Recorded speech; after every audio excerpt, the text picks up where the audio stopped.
bertahan. Ya, Prabowo nampaknya sudah ingin sekali ya ngebet sama Israel ini.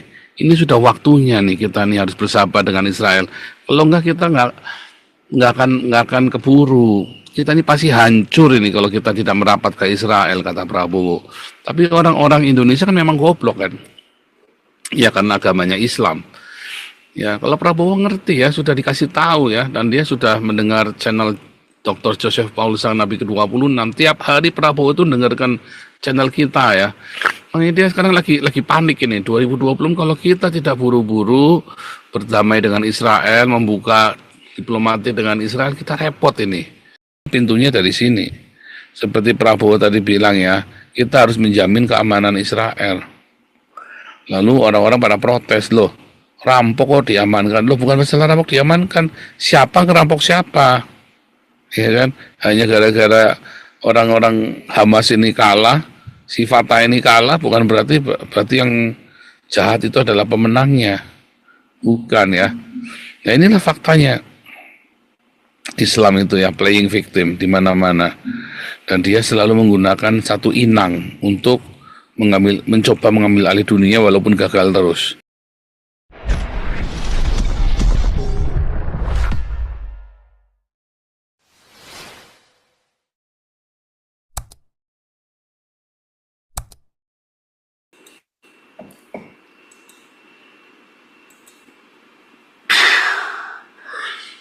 Shalom Indonesia, shalom semua yang ada di Eropa dan ada di Israel, di Haifa, alma mater saya, dan di seluruh dunia yang ada di Zoom maupun yang ada di YouTube.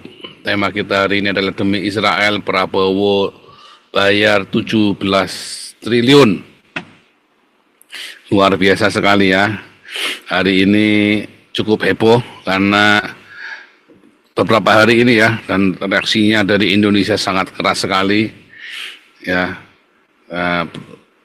Memang dilema ya, kalau misalnya Indonesia nggak bayar 17 triliun dan jilat pantat Amerika sakremi-kreminya, kamu selesai sudah ya, sudah nggak ada harapan sama sekali. Paling nggak Indonesia bisa memperpanjanglah usianya sampai akhir tahun lah 2026 ya kan, dengan keadaan yang porak-poranda. Tapi masalahnya apakah Indonesia tetap bisa bertahan? Ya, Prabowo nampaknya sudah ingin sekali ya ngebet sama Israel ini. Ini sudah waktunya nih kita nih harus bersahabat dengan Israel. Kalau enggak kita nggak akan keburu. Kita ini pasti hancur ini kalau kita tidak merapat ke Israel, kata Prabowo. Tapi orang-orang Indonesia kan memang goblok kan. Ya karena agamanya Islam. Ya, kalau Prabowo ngerti ya, sudah dikasih tahu ya, dan dia sudah mendengar channel Dr. Joseph Paul sang Nabi ke-26. Tiap hari Prabowo itu dengarkan channel kita ya. Makanya dia sekarang lagi panik ini 2020 kalau kita tidak buru-buru berdamai dengan Israel, membuka diplomatik dengan Israel, kita repot ini.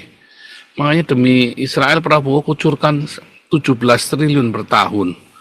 Ya, lalu orang-orang bodoh ini kan dia pada protes, pada nggak ngerti dia.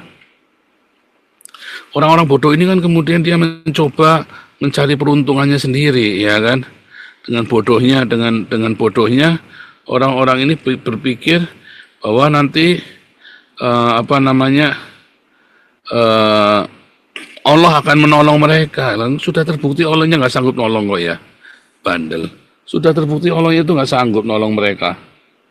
Ya Allahnya itu benar-benar impoten. Tapi bandel ya ini orang-orang ini ya, gila ya. Nggak akan sanggup ya saudara ya. Bagaimana bisa Allahnya itu sanggup menolong? Sedangkan dalam sekarang saja mereka lagi kolaps, nggak karu-karuan. Bagaimana Allahnya sanggup? Ya Allahnya saja sekarang lagi babak belur di seluruh dunia. Allahnya ada di jamban saya. Bagaimana bisa? Ya, Anda halu ya. Anda orang-orang Indonesia ini benar-benar halu. Nggak ngerti ya, dia nggak ngerti bahwa kepentingan Prabowo dengan Israel itu adalah untuk demi kalian sendiri. Kalau nggak kalian bubar jalan, nggak ada duitnya, kere semua loh. Kayak tadi di TikTok yang ngeyel ya masalah Palestina, saya tanya, emang salahnya orang Yahudi ini sama orang Islam apa sih? Kenapa kalian benci banget sama orang Yahudi? Salahnya orang Yahudi sama Indonesia apa sih? Kenapa kalian benci banget sama orang Yahudi? Ya kan? Padahal kalian orang Yahudi ini mau nolongin kalian loh, tapi demi gengsi ya, demi gengsi. Saya ingat dulu istrinya KC mohon-mohon sama saya ya.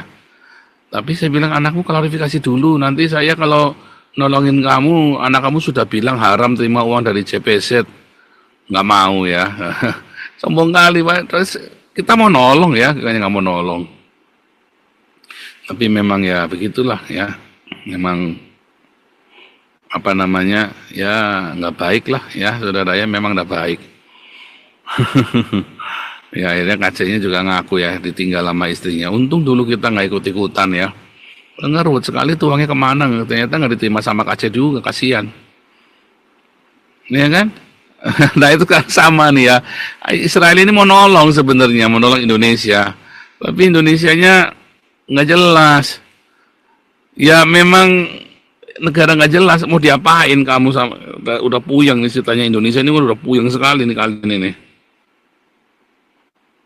Ya kan? Ceritanya Indonesia ini udah puyeng, kamu udah nggak bisa apa-apa nih kalau cerita membahas Indonesia ini udah selesai sudah pokoknya, ya kan? Sudah selesai pokoknya Indonesia ini, sudah tidak ada kesempatan lagi, sudah tidak ada peluang untuk Indonesia bisa memperbaiki dirinya, karena ya setiap kali mau bikin yang baik-baik dicegal, setiap mau bikin apa-apa dicegal, ya udah nggak bisa sudah. Kelar sudah pokoknya. Kalian mau bikin apa di Indonesia ya, untuk kebaikan Indonesia dicegal. Sampai udah capek ya, orang-orang pun udah pada capek semua. Mau bikin apa? Kita mau bikin apa lagi buat Indonesia? Siapapun ya, akhirnya kita korupsi aja deh. Kita habiskan yang tersisa. Coba kalau anda coba ya, Anda jadi orang yang idealis ya, Anda ingin memperbaiki Indonesia, saudara ya. Anda ingin memperbaiki Indonesia, caranya gimana coba? Mau bikin apa-apa dijegal, bikin apa capek kan? Mau bikin ini nggak bisa, mau bikin itu nggak bisa. Terus mau bikin apa coba kalian? Udahlah kita raya aja, kita rampok aja deh. Mau bikin baik, ya kamu mau bikin baik, nggak bisa. Idealis ya. Si Dharma Poronggun kemarin cerita ya, saya dulu idealis, nggak bisa. Takut sama sebuah kertas TR ya, sebuah takut udah. Semua orang-orang yang ingin membangun Indonesia nggak bisa aja, anggota-anggota DPR yang baik-baik pada mundur, takut nggak berani. Akhirnya Pak, yaudahlah kita rampok aja dah, daripada nggak kebagian. Paling nggak saya akan hasil rampokannya itu kan saya bagi-bagi untuk sedekah. Pemikirannya kan begitu. Tapi kan karena enak juga ya, ngapain dibagi-bagi? Ya emang kalau saya bersedekah gitu terus orang-orang jadi baik sama saya, goblok amat ya bikinnya, hajar aja, kita sikat aja dah, rampok aja sampai habis dah. Akhirnya nggak jadi sedekah, dihabisin aja udah, sama-sama tolol, rakyatnya juga tolol kok. Emang rakyatnya akan baik sama saya, ya pikir kan, udah deh kita rampok aja dah, habis semua, kelar. Ya itulah Indonesia ya. Prabowo juga saya kira berpikir hal yang sama, dia mau bantu Indonesia, dia mau bagaimana ya Indonesia ini ya. Aduh kasihan ya, aduh jiwaku memberontak, apa yang harus aku lakukan ya. Wah ada, akhirnya apa saudara, ya, kita rampok aja lama-lama ya, udah kita rampok aja deh.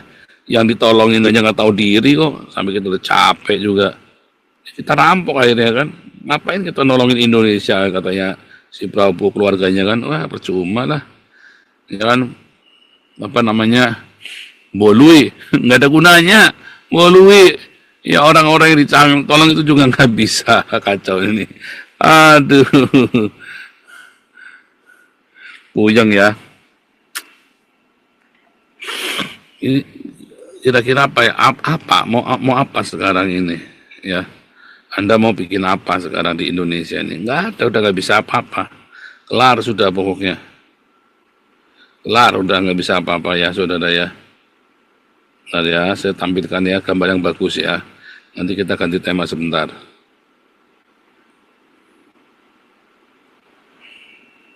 Saya tampilkan ya, bagus banget ini gambar.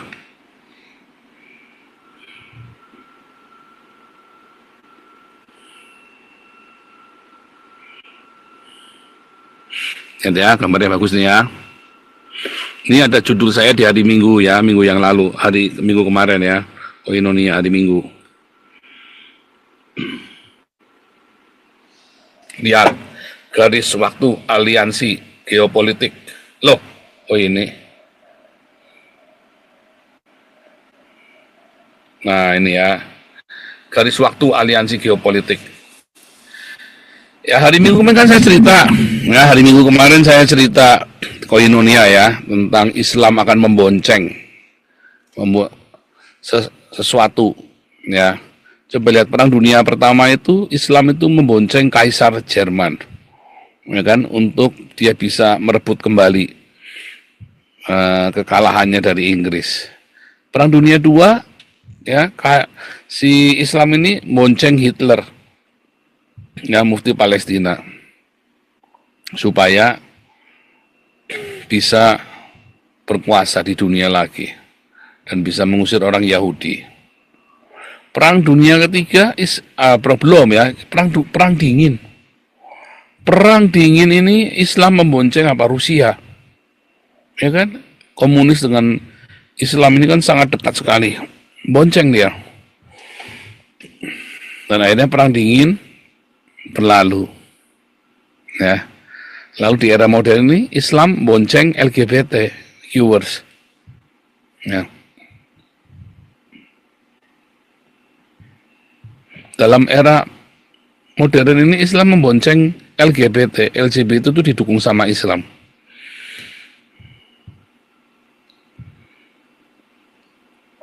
LGBT ini dengan naifnya ya, bangga kalau bisa bersahabat dengan Islam ya.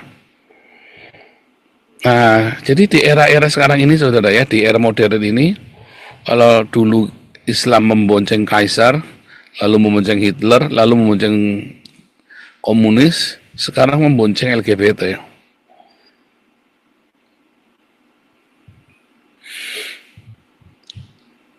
Semoga Anda sadar yang saya maksud ya. Inilah era kuda putih, di mana Islam terpaksa harus membonceng LGBT. Kalau membonceng LGBT ya mereka akan mensupport ya LGBT ini, supaya LGBT ini bisa diislamkan dan Islam itu bisa di LGBT kan. Dan menarik sekali, LGBT ini bukannya merapat ke gereja tapi merapatnya ke Islam, ya. Nah, ini ada sesuatu fenomena paradigma baru. Anda kebayang nggak, kepikir nggak, ya, kepikir nggak ini paradigma baru ini, ya, perkembangan atau gerbongnya Islam atau kendaraan Islam dalam geopolitik dunia. Coba di Indonesia ini, kenapa Indonesia ini mati-matian mau belain Palestina? Karena Islam. Dan lalu Islamnya sudah lemah. Di Eropa ini siapa yang dukung Islam? LGBT. Siapa yang dukung Hamas? LGBT. Ya, semoga Anda paham yang saya sampaikan ini ya. Wah, ini ilmu kelas tinggi nih. Anda kalau paham itu, ini ilmu kelas tinggi ya, ilmu.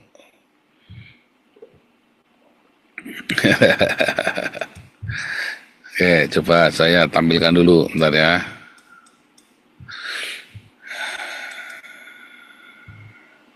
Nah, itu iuran 17 triliun per tahun ya.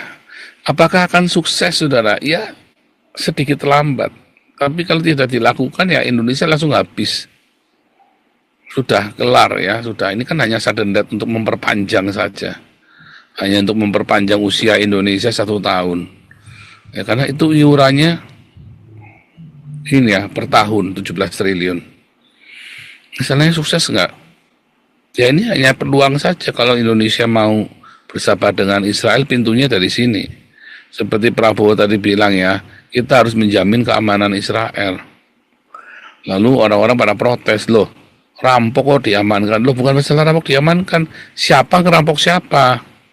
Ya kan, hanya gara-gara orang-orang Hamas ini kalah, si Fatah ini kalah, bukan berarti yang jahat itu adalah pemenangnya, bukan ya. Ya inilah faktanya. Islam itu ya, playing victim di mana-mana. Dan dia selalu menggunakan satu inang untuk mencoba mengambil alih dunia walaupun gagal terus. Ya, itulah faktanya. Demikian ya.